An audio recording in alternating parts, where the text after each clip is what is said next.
Hallelujah. Good morning.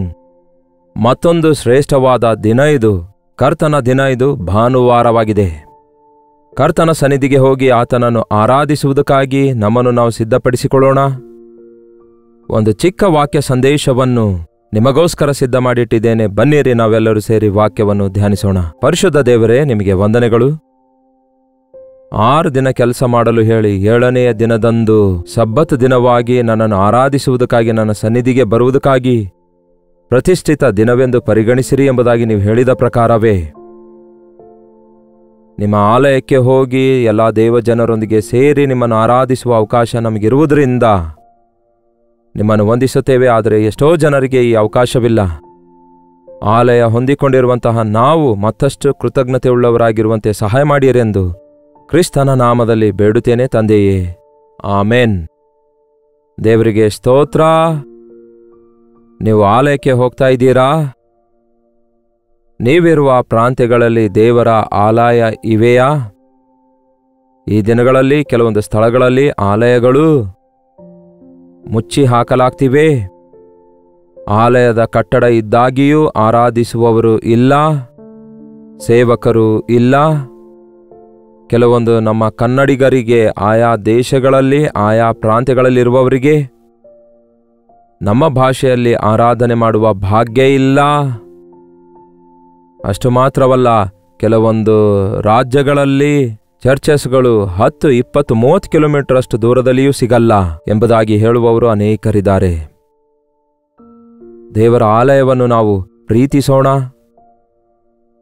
ಎಲ್ಲಿ 2-3 ನನ್ನ ನಾಮದಲ್ಲಿ ಕೂಡಿ ಬರುತ್ತಾರೋ ಅಲ್ಲಿ ನಾನಿದ್ದೇನೆ ಎಂದು ಹೇಳಿದ ದೇವರು ಈ ದಿನ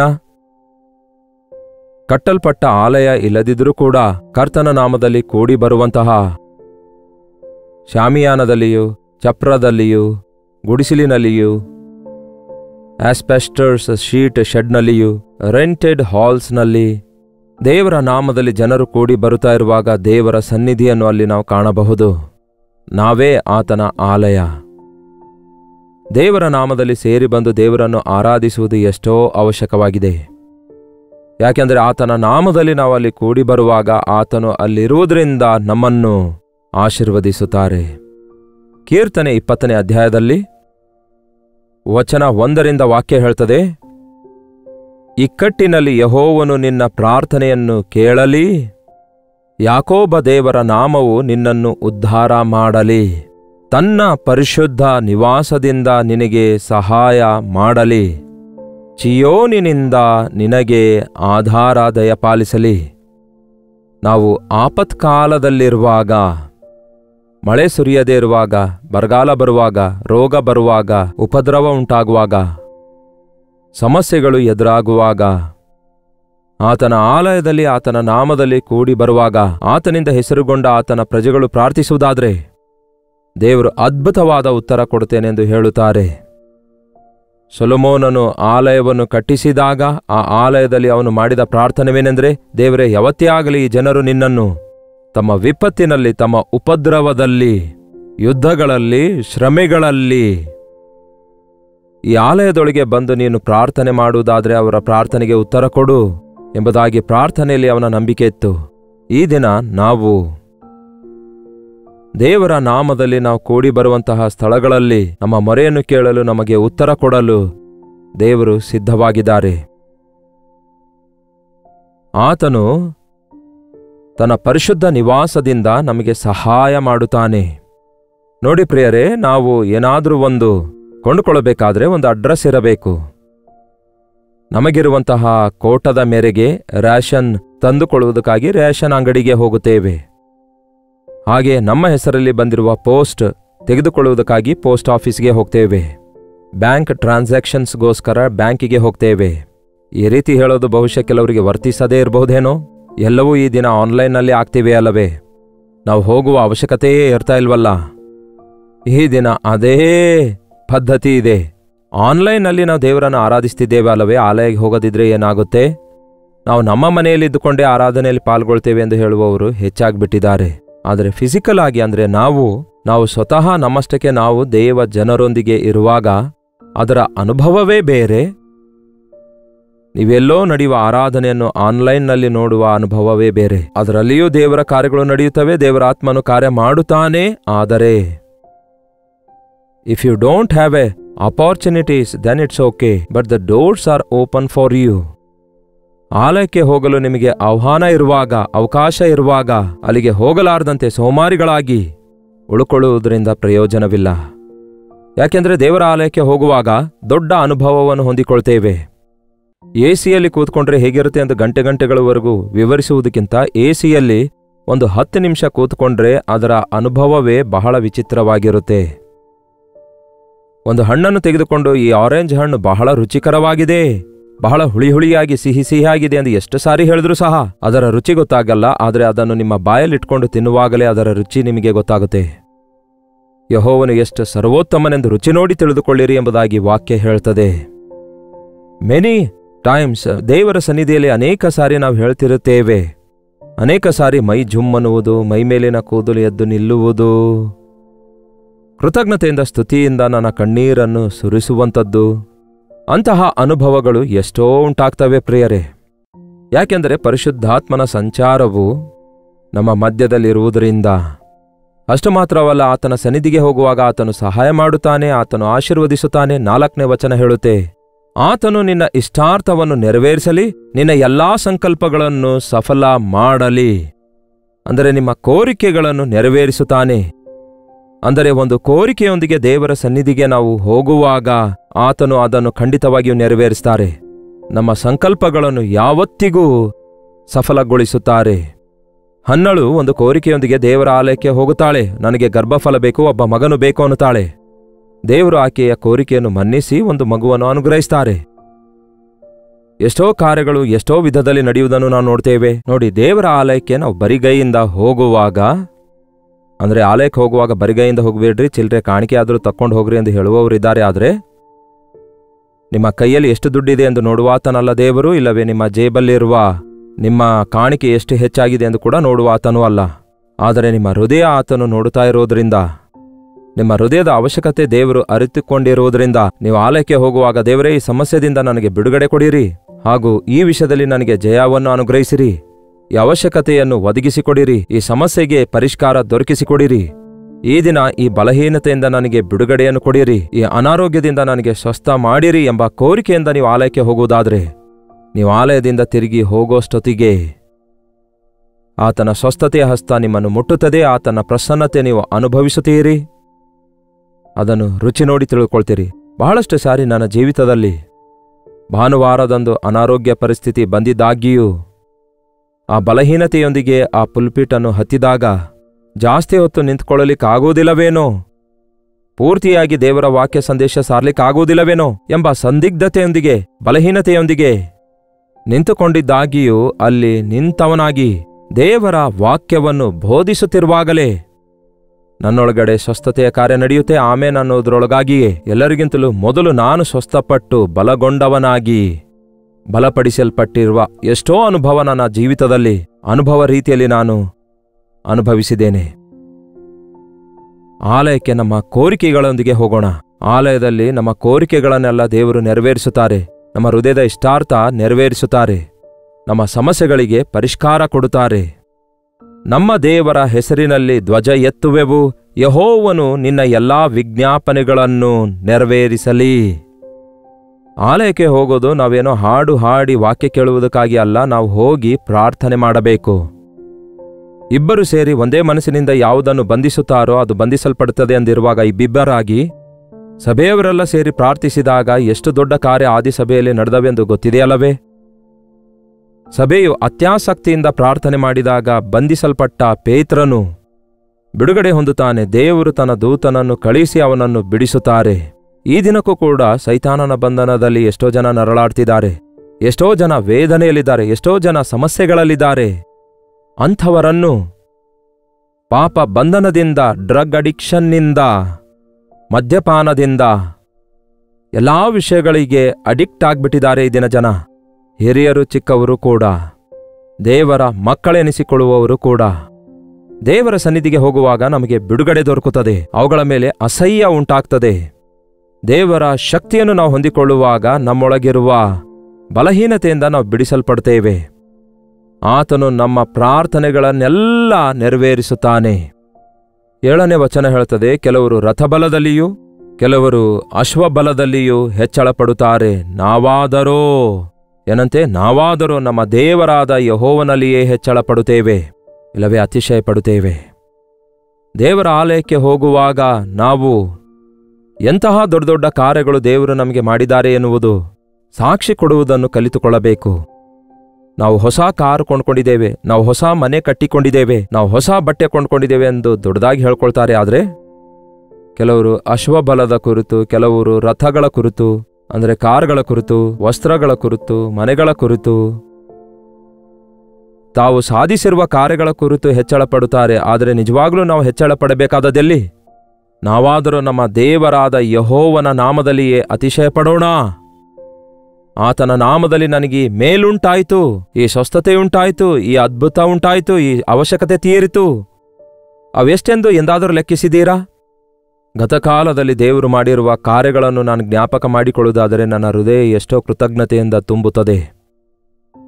ನಮ್ಮ ಬಳಿಯಲ್ಲಿ ಏನಾದರೂ ಒಂದು ಇಲ್ಲ ಎಂಬುದಾಗಿ ನಾವು ನರಳಾಡುವಾಗ ಅದು ದೇವರಿಗೆ ಹೇಗೆ ಗೊತ್ತಾಗ್ತದೆ ಎಂದು ಗೊತ್ತಿಲ್ಲ. ಆದರೆ ಮೊರೆ ಇಟ್ಟು ನರಳಬೇಡ ಮಗನೇ, ನಾನು ನಿನಗೆ ಕೊಡ್ತೇನೆ, 2 ಪಟ್ಟು ಕೊಡ್ತೇನೆ ಎನ್ನುವಷ್ಟು ನನ್ನ ಕೊರತೆ ತೀರಿಸುವ ವಿಷಯದಲ್ಲಿ, ಮಿನಿಸ್ಟ್ರಿಯ ಕೊರತೆ ತೀರಿಸುವ ವಿಷಯದಲ್ಲಿ ದೇವರು ಅದ್ಭುತವಾದ ಕಾರ್ಯಗಳನ್ನು ಮಾಡಿದ್ದಾರೆ. ದಿನಾಲೂ ಅದನ್ನು ನೋಡ್ತಿದ್ದೇನೆ, ಅವುಗಳಿಗೋಸ್ಕರ ಅತಿಶಯ ಪಡ್ತಿದ್ದೇನೆ. ನಮ್ಮ ದೇವರು ಪ್ರಾರ್ಥನೆ ಲಾಲಿಸುವ ದೇವರಾಗಿದ್ದಾರೆ. ನಮ್ಮ ದೇವರು ಪ್ರಾರ್ಥನೆಗೆ ಉತ್ತರಿಸುವ ದೇವರಾಗಿದ್ದಾರೆ. ನಮ್ಮ ಪ್ರಾರ್ಥನೆ ಕೇಳಿ ಮೇಲುಂಟು ಮಾಡುವ ದೇವರಾಗಿದ್ದಾರೆ. ನಮ್ಮಲ್ಲಿ ಇಷ್ಟೊಂದು ಕಾರ್ಯ ಆತನು ಮಾಡಿದ್ದಾರೆ ಎಂದು ಆತನಲ್ಲಿ ನಾವು ಹೆಚ್ಚಳ ಪಡಬೇಕು. ಯಾವ ವಿಷಯದಲ್ಲಿ ಈ ದಿನ ನೀವು ಹೆಚ್ಚಳ ಪಡ್ತಾ ಇದ್ದೀರಿ? ಕೆಲವರು ಅಶ್ವಬಲದ ಮೇಲೆ, ಕೆಲವರು ರಥಬಲದ ಮೇಲೆ, ಕೆಲವರು ಉದ್ಯೋಗದ ಬಲದ ಮೇಲೆ, ಕೆಲವರು ಸ್ಟಡೀಸ್ ನಿಮಿತ್ತವಾಗಿ, ಕೆಲವರು ವ್ಯಾಪಾರದ ನಿಮಿತ್ತವಾಗಿ, ಕೆಲವರು ಅಂದದ ನಿಮಿತ್ತವಾಗಿ, ಕೆಲವರು ಗರ್ವದ ನಿಮಿತ್ತವಾಗಿ, ಇನ್ನು ಕೆಲವರು ತಮ್ಮ ಬಲದ ನಿಮಿತ್ತವಾಗಿ ಗರ್ವ ಪಡ್ತಾರೆ.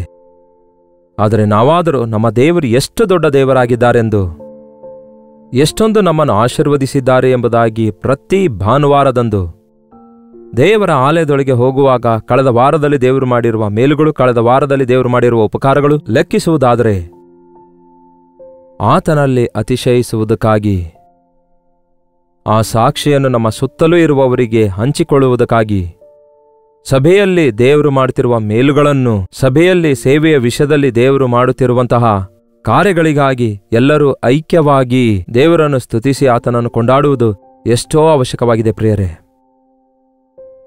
ನಾವು ಎಷ್ಟೋ ಸೇವೆ ಮಾಡ್ತಿದ್ದೇವೆ ಅನ್ನುತ್ತಿದ್ದೇವೆ, ಎಷ್ಟೋ ಹೊತ್ತು ಪ್ರಾರ್ಥನೆ ಮಾಡ್ತಿದ್ದೇವೆ ಅನ್ನುತ್ತಿದ್ದೇವೆ. ಆದರೆ ಉತ್ತರಗಳನ್ನು ಕೊಟ್ಟಂತಹ ದೇವರಿಗೆ, ಸೇವೆಯಲ್ಲಿ ಫಲಗಳನ್ನು ಕೊಟ್ಟ ದೇವರಿಗೆ ನಾವು ಆತನಲ್ಲಿ ಅತಿಶಯ ಪಡುತ್ತಾ ಆತನ ನಾಮಕ್ಕೆ ಮಹಿಮೆ ಸಲ್ಲಿಸುವವರಾಗಿರಬೇಕು. ಪ್ರತಿ ಭಾನುವಾರ ದೇವರ ಆಲಯಕ್ಕೆ ಹೋಗುವಾಗ ಗತಕಾಲದಲ್ಲಿ ಆತನು ಮಾಡಿರುವ ಕಾರ್ಯಗಳೆಲ್ಲವನ್ನು ಜ್ಞಾಪಕ ಮಾಡಿಕೊಳ್ಳುತ್ತಾ ಆತನನ್ನು ಸ್ತುತಿಸುವುದನ್ನು, ಆತನನ್ನು ಮಹಿಮೆ ಪಡಿಸುವುದನ್ನು ನಾವು ಅಭ್ಯಾಸ ಮಾಡಿಕೊಳ್ಳಬೇಕು. ಅಷ್ಟು ಮಾತ್ರವಲ್ಲ, ನಂತರ ಮುಂದೆ ಇರುವ ವಾರಕ್ಕಾಗಿ ದೇವರೇ ನಿಮ್ಮ ಪ್ರಣಾಳಿಕೆ ಏನಾಗಿದೆ, ನಿಮ್ಮ ಉದ್ದೇಶ ಏನಾಗಿವೆ, ನನ್ನ ವೈಯಕ್ತಿಕ ಜೀವಿತದ ವಿಷಯದಲ್ಲಿ, ನನ್ನ ಕುಟುಂಬದ ವಿಷಯದಲ್ಲಿ ನಾನು ಸಾಧಿಸಬೇಕಾದದ್ದೇನಾಗಿದೆ, ನಾನು ನೆರವೇರಿಸಬೇಕಾದದ್ದೇನಾಗಿದೆ ಎಂದು ನಾವು ಹೀಗೆ ಪ್ರಾರ್ಥನೆ ಮಾಡಿಕೊಳ್ಳುವುದಾದರೆ ದೇವರು ಅದ್ಭುತವಾದ ರೀತಿಯಲ್ಲಿ ನಮ್ಮ ಮೇಲೆ ತನ್ನ ದೃಷ್ಟಿ ಇಟ್ಟು ನಮಗೆ ಆಲೋಚನೆ ಹೇಳುವವರಾಗಿರುತ್ತಾರೆ. ಈ ಕೀರ್ತನೆ 20 ಮತ್ತು 21ನೇ ಅಧ್ಯಾಯ, 2 ಅಧ್ಯಾಯ ಬಹಳ ಅದ್ಭುತವಾಗಿವೆ. ಸಮಯ ಸಿಕ್ಕಾಗ ನೀವು ಓದ್ ನೋಡಿರಿ. 21ನೇ ಅಧ್ಯಾಯದ 1-2 ವಚನ ಕೂಡ ನಿಮಗಾಗಿ ಓದುತ್ತೇನೆ, ಕೇಳಿ. ಯೆಹೋವನೇ, ನಿನ್ನ ಪರಾಕ್ರಮದಲ್ಲಿ ಅರಸನು ಸಂತೋಷಿಸುತ್ತಾನೆ, ಅವನ ಇಷ್ಟಾರ್ಥವನ್ನು ನೆರವೇರಿಸಿದೀಯಲ್ಲ. ಏನನ್ನು ನೆರವೇರಿಸ್ತಾರೆ? ನಮ್ಮ ಮನಸ್ಸಿನಲ್ಲಿರುವ ಇಷ್ಟಾರ್ಥವನ್ನು ನೆರವೇರಿಸುವಂತಹ ದೇವರಾಗಿದ್ದಾರೆ. ಎಂತಹ ದೊಡ್ಡ ದೇವರು ನೋಡಿ. ನಮ್ಮ ಮನಸ್ಸಲ್ಲಿ ಏನೋ ಒಂದನ್ನು ಆಶಿಸಿದ್ದೇವೆ, ಯಾರಿಗೂ ಹೇಳಲಿಕ್ಕಾಗ್ತಿಲ್ಲ, ಯಾರಿಗೂ ಕೇಳಲಿಕ್ಕಾಗ್ತಾ ಇಲ್ಲ, ಏನೂ ಅರ್ಥ ಆಗ್ತಿಲ್ಲ. ಆದರೆ ಆ ಆಸೆಯನ್ನು ನೋಡಿದ ದೇವರು ನೀವು ಬೇಡುವುದಕ್ಕಿಂತ ಮುಂಚೆಯೇ ಅದನ್ನು ತೀರಿಸುವುದಕ್ಕಾಗಿ ಸಿದ್ಧವಾಗಿದ್ದಾನೆ. ನಿಮ್ಮ ತುಟಿಗಳೊಳಗಿಂದ ಹೊರಡಿಸಿದ ಪ್ರಾರ್ಥನೆಯನ್ನು ಆತನು ಅಂಗೀಕರಿಸುವ ಆತನಾಗಿದ್ದಾನೆ. ನಾನಾ ಶುಭಗಳೊಡನೆ ನೀನೇ ಅವನನ್ನು ಎದುರುಗೊಂಡಿಯಲ್ಲ. ಅವನು ದೀರ್ಘಾಯುಷ್ಯವನ್ನು ಬೇಡಿಕೊಳ್ಳಲು ನೀನು ಯುಗಯುಗಾಂತರಗಳ ಆಯುಷ್ಯವನ್ನು ಅವನಿಗೆ ಅನುಗ್ರಹಿಸಿದ್ದಿ. ಏನಂತೆ ದೇವರು ಅನುಗ್ರಹಿಸಿದ್ದಾರೆ. ಆಯುಷ್ಯ ದಯಪಾಲಿಸಿರಿ ದೇವರೇ, ಬದುಕಲು ಇನ್ನೂ ಸ್ವಲ್ಪ ದಿನ ದಯಪಾಲಿಸಿರಿ, ನಿಮಗಾಗಿ ಬದುಕುತ್ತೇನೆ ಎಂಬುದಾಗಿ ಬೇಡಿಕೊಳ್ತಾನೆ. ನಮ್ಮ ದಿನಗಳನ್ನು ಲೆಕ್ಕಿಸುವುದನ್ನು ನಾವು ಕಲಿಯಬೇಕು. ಆಯುಷ್ಯನ್ನು ನಾವು ಬೇಡಿಕೊಂಡ್ರೆ ಆತನು ದೀರ್ಘಾಯುಷ್ಯವನ್ನು ಕೊಡುತ್ತಾನೆ. ಕರ್ತನೇ, ನನ್ನನ್ನು ಜ್ಞಾಪಕ ಮಾಡಿಕೊ ಎಂದು ಹಿಜ್ಕೀಯ ಪ್ರಾರ್ಥಿಸಿದಾಗ 15 ವರ್ಷಗಳ ಆಯುಷ್ಯನ್ನು ಕೊಡ್ತಾರೆ. ಆತನು ಬರೀ 15 ವರ್ಷವಲ್ಲ, ಯುಗಯುಗಾಂತರಗಳವರೆಗೂ ನಿತ್ಯ ಜೀವ ಕೊಡುತ್ತೇನೆ ಅನ್ನುತ್ತಾರೆ. ಈ ಲೋಕ ಬಿಟ್ಟ ನಂತರವೂ ಆತನೊಂದಿಗಿರುವ ಭಾಗ್ಯ ಕೊಡ್ತಾರೆ.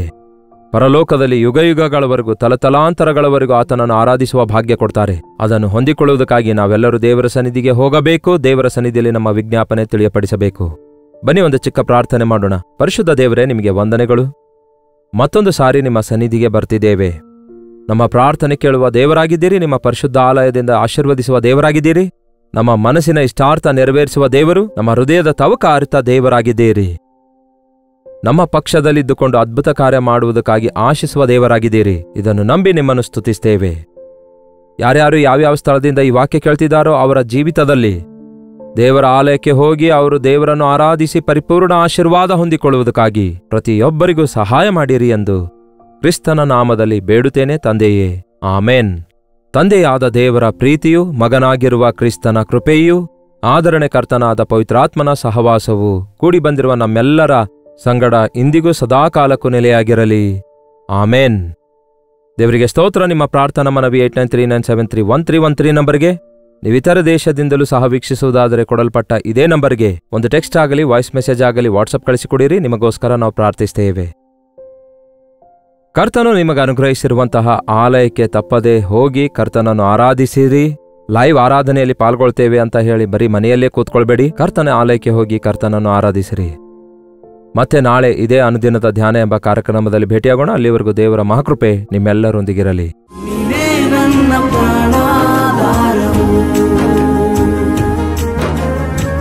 ನೀನೇ ನನ್ನ ಜೀವಾಧಾರವು, ನೀನೇ ನನ್ನ ಪ್ರಾಣಾಧಾರವು, ನೀನೇ ನನ್ನ. ಹಾಲೆಲೂಯಾ. ದೇವರಿಗೆ ಸ್ತೋತ್ರ. ಬೆಂಗಳೂರಿನ ಸುತ್ತಮುತ್ತಲಿರುವಂಥವರೆಲ್ಲರಿಗೂ ಶುಭವಾರ್ತೆ. ಪ್ರತಿದಿನ ದೇವರ ವಾಕ್ಯ ಅನೇಕ ಭಾಷೆಗಳಲ್ಲಿ ಕೇಳುತ್ತಿರುವ ನಿಮ್ಮೆಲ್ಲರಿಗೆ ಮುಖಾಮುಖಿಯಾಗಿ ಭೇಟಿಯಾಗಲು ನಿಮಗೋಸ್ಕರ ವೈಯಕ್ತಿಕವಾಗಿ ಪ್ರಾರ್ಥಿಸಬೇಕೆಂದು ಬ್ಯಾಂಗ್ಳೂರ್ಗೆ ಬರ್ತಿದ್ದೇವೆ. ಆಗಸ್ಟ್ 27ನೇ ತಾರೀಕಿನಂದು ಮಧ್ಯಾಹ್ನ 2 ಗಂಟೆಯಿಂದ 5 ಗಂಟೆವರೆಗೂ, ರಾತ್ರಿ 6 ಗಂಟೆಯಿಂದ 10 ಗಂಟೆವರೆಗೂ ನಡೆಯುವ ಈ 2 ಸೆಷನ್ನಲ್ಲಿಯೂ ಪಾಲ್ಗೊಳ್ಳುವುದಕ್ಕಾಗಿ ಸಿದ್ಧರಾಗಿ ಬನ್ನಿ. ನಿಮ್ಮನ್ನು ಮುಖಾಮುಖಿಯಾಗಿ ನೋಡಿ ವೈಯಕ್ತಿಕವಾಗಿ ನಿಮಗೋಸ್ಕರ ಪ್ರಾರ್ಥಿಸಬೇಕೆಂದು ದೇವರ ವಾಕ್ಯವನ್ನು ನಾವೆಲ್ಲರೂ ಧ್ಯಾನಿಸಿ ದೇವರ ಸನ್ನಿಧಿಯಲ್ಲಿ ಆನಂದಿಸಬೇಕೆಂದು ಈ 1 ಡೇ ಗೆಟ್ ಟುಗ್ಯಾದರ್ ಅನ್ನು ಏರ್ಪಡಿಸಿದ್ದೇವೆ. ಬನ್ನಿರಿ, ಕುಟುಂಬವಾಗಿ ಕೂಡಿ ಬನ್ನಿರಿ. ದೇವರ ಸನ್ನಿಧಿಯಲ್ಲಿ ನಾವೆಲ್ಲರೂ ಸೇರಿ ದೇವರ ವಾಕ್ಯ ಧ್ಯಾನಿಸೋಣ, ಆತನನ್ನು ಆರಾಧಿಸೋಣ. ಮತ್ತಷ್ಟು ಮುಖ್ಯವಾಗಿ ನಿಮ್ಮ ಸಾಕ್ಷಿ ಕೇಳುವುದಕ್ಕಾಗಿ, ನಿಮಗಾಗಿ ಪ್ರಾರ್ಥಿಸುವುದಕ್ಕಾಗಿ ನಾನು ಎಷ್ಟೋ ಆಸೆಯುಳ್ಳವನಾಗಿದ್ದೇನೆ. ಸೋಷಿಯಲ್ ಮೀಡಿಯಾದ ಮೂಲಕ, ಟೆಲಿವಿಷನ್ ಮೂಲಕ ವಾಕ್ಯ ಕೇಳುತ್ತಿರುವ ನಿಮ್ಮನ್ನು ಮುಖಾಮುಖಿಯಾಗಿ ಭೇಟಿಯಾಗಿ ಎಷ್ಟೋ ಬಲಪಡಿಸಬೇಕೆಂಬ ಆಸೆಯಲ್ಲಿದ್ದೇವೆ. ತಪ್ಪದೆ ಬನ್ನಿರಿ.